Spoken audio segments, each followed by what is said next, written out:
Karena Pak Prabowo bukan orang revolusioner. Saya justru pengen ini kelompok nasionalis dan kelompok Islam politik ini gabung gitu, melawan kelompok penguasa yang anti demokrasi gitu. Belum jelas. Masih ada ketakutan dengan kekuatan Jokowi. Atau mungkin juga karena beliau tahu di sekitarnya ini 17 menteri lebih termasuk Wamen dan sebagainya masih banyak orang-orangnya Jokowi, termasuk Kapolri juga masih orangnya Jokowi, dia belum berani mengambil sikap. Kalau dulu ketika NU berseberangan dengan kubunya Habib Rizik itu memang persoalan ideologis. Dianggap kubunya Habib Rizik yaitu mau mendirikan negara khilafah itu, apalagi waktu itu Habib Rizik kan gencar mengkampanyekan negara syariat gitu kan, syariat Islam, syariat Islam itu loh, istilahnya apa sih, negara sistem syariat gitulah, kayak gitu ya, itu khilafah nggak jauh beda dengan itu, memang bertolak belakang dengan NU itu nggak bisa, itu didamaikan kayak apapun persoalan ideologi itu nggak bisa. Kita banget tahu sendiri garis perjuangan NU yang sangat moderat, yang sangat mencintai NKRI dan mendukung penuh dulu founding father kita itu, bahkan sebelumnya Bung Karno menetapkan Pancasila itu kan juga sempat konsultasi ke Kiai Hasyim Asy'ari kan, pendiri NU itu. Nah kalau masalah itu tadi itu memang susah damai. Jadi masih pure lah waktu itu kontranya sama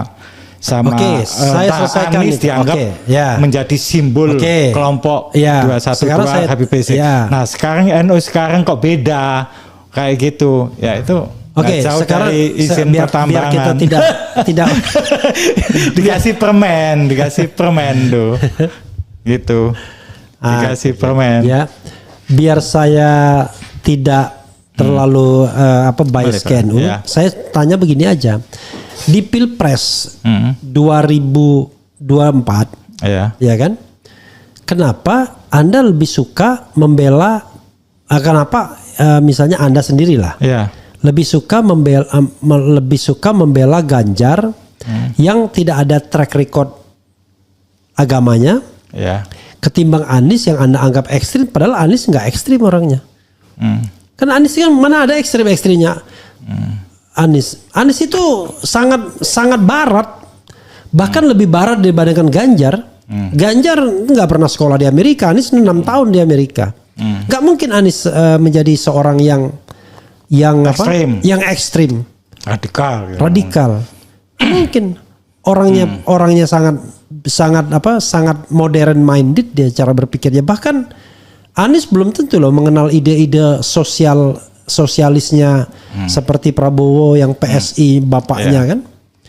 Tapi Anda kok terus melabeli dia ekstrim. Dulu. Itu dulu. Nah di 2024 saya bilang kenapa Anda kok nggak padahal kan capable. 2024 saya belum pernah sekalipun menyerang Mas Anies lagi. Karena ada serangan baru. Iya, sama sekali saya tidak. Jadi saya mendukung Mas Ganjar di 2024 Pilpres bukan berarti saya anti Anies. Salah itu. Bahkan tadi saya bilang kan tekad saya gitu, saya justru pengen ini kelompok nasionalis dan kelompok Islam politik ini gabung gitu, melawan kelompok penguasa yang anti demokrasi gitu. Itu pengennya gitu malah.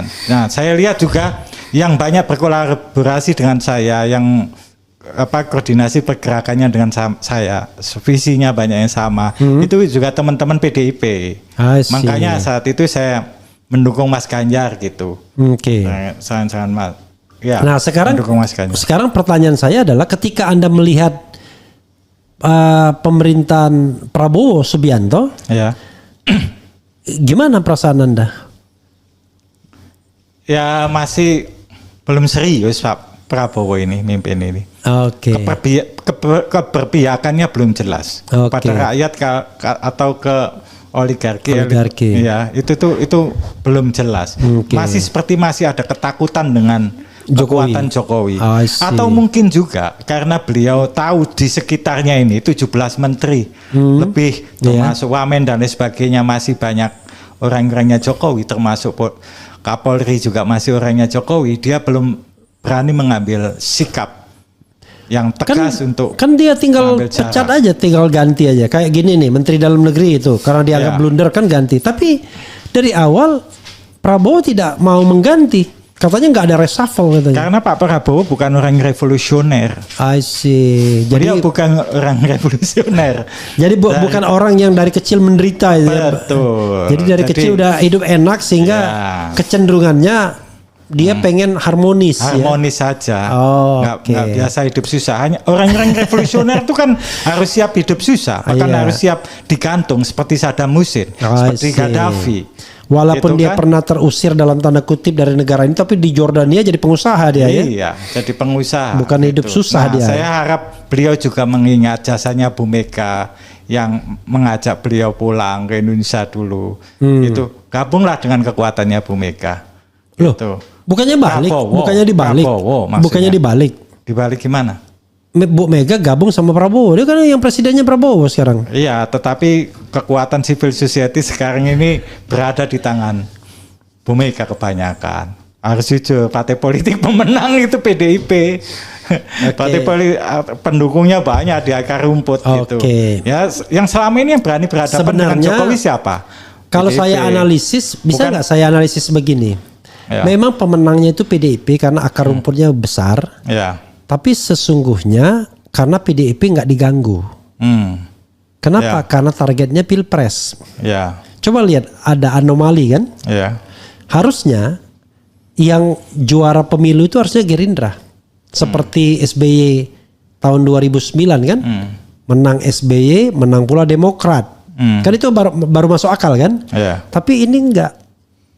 Tetap saja Gerindra nomor 3 padahal Prabowo menang. Anda merasa aneh nggak itu? Tapi ya sudahlah, karena Anda bukan pengamat ya kan? SBY tahun 2009 juga banyak melakukan kecurangan. Iya, karena itu dia menang kan? Iya, maksudnya, kecurangan. Maksud saya begini. Kalau PDIP dianggap melakukan kecurangan enggak, karena kan di bawah masih waktu itu Pilpres 2024 kan penguasanya presidennya Mas Jokowi. Justru poinnya adalah kecurangan itu hanya pada Pilpres saja. Tapi Pileg dibiarin. Itu makanya PDIP menang. Kalau digunakan seperti politik SBY 2009, dua-duanya harusnya menang kan? Harusnya Gerindra menang, Prabowo menang. Tapi kalau itu terjadi, orang bisa ngamuk. Akar rumput gitu loh. Jadi lebih berat. Padahal the mission yang paling utamanya adalah memenangkan presiden dulu kan, kan begitu. Karena kan distribusinya kan nggak masuk akal kan, kok tetap nomor 3, padahal pemenang gitu. Oke lah, itu soal lain lah ya, soal hitung-hitungan yang lain. Silakan Anda ngomong apa aja untuk menutup ini semua. Anda keluarkan unek-unek Anda, keinginan Anda, harapan Anda, apapun, silakan. Jadi saya sangat berharap banget di pemerintahan Pak Prabowo kali ini benar-benar tegas gitu ya untuk mendukung masyarakat ya, keadilan, memenuhi rasa keadilan masyarakat di dalam setiap mengkritisi perilaku politik Jokowi selama ini, karena selama ini kesannya itu Prabowo hanya pelanjut Jokowi saja gitu, padahal kita ini sudah ibaratnya gitu sudah memaafkan loh apa yang dilakukan oleh Pak Prabowo di tahun 97-98 waktu itu, kecuali keluarganya ya, itu hak beliau semuanya. Kita itu sudah tidak terlalu mempersoalkan hal itu, kejahatan-kejahatan Pak Prabowo masa lalu, karena beliau sudah jadi presiden kan, dan itu juga kehendak rakyat juga gitu. Kehendak nggak mau kita harus mendukung pemerintah yang sah gitu. Nah, mbok ya kayak begini ini Pak Prabowo sadar gitu bahwa apalagi di usia beliau yang seperti sekarang kan, harusnya husnul khotimah lah, mulai sekarang ini bersikap tegas pada bandit-bandit negara yang dikendalikan oleh ketua geng Solo gitu kan, big boss mafia Solo gitu. Harus mulai tegas kayak ngadepin mereka ini gitu. Berani mengeluarkan menteri-menterinya yang tidak qualified, yang tidak cakap bekerja dan sebagainya, dan terindikasi melakukan perbuatan-perbuatan pidana kriminal seperti judi online, kayak gitu-gitu ya, terlibat dalam mafia-mafia pertambangan dan sebagainya, itu dikeluarkan, diganti orang-orang yang lebih kompeten. Masyarakat itu kan banyak, ada Bang Refli Harun juga ini kan lebih kompeten gitu kan, banyak daripada beberapa menteri yang nggak berdaya seperti sekarang ini dan hanya dijadikan sebagai operator politik Jokowi saja. Nah ini harus segera diperbaiki semuanya oleh Pak Prabowo gitu, supaya beliau mendapatkan dukungan penuh oleh masyarakat gitu, bukan hanya di atas kertas tapi sungguh-sungguh gitu ya, dapat dukungan dari mayoritas masyarakat. Itu karena kalau nggak begitu pemerintah nggak akan bisa efektif bekerja gitu. Apalagi sekarang di tengah ancaman dunia sekarang itu kan krisis dan terjadi perangan di beberapa negara, terakhir sekarang kan Iran lawan Israel gitu kan. Terus mana ini Rusia lawan Ukraina yang belum selesai dan sebagainya. Yang ini nanti bisa lama-lama memicu perang nuklir, perang dunia ketiga. Kalau kita nggak siap semuanya itu kacau. Semua negara-negara sibuk semuanya berhadapan dengan luar, rakyatnya juga gitu. Indonesia sibuk saling berantem masalah Jokowi saja. Dan Pak Prabowo seperti belum menyadari itu persoalan utama sekarang itu Jokowi ini diselesaikan dulu. Itu tadi orang-orangnya disingkirkan dulu dari kekuasaan gitu. Baru kemudian Prabowo menjadi pemimpin yang benar-benar independen, terhormat, dapat dukungan penuh dari rakyat, dan itu baru bisa dengan mudah menyelesaikan persoalan-persoalan bangsa dan negara ini gitu. Kalau sekarang kan orang setengah-setengah juga dukung Pak Prabowo gitu.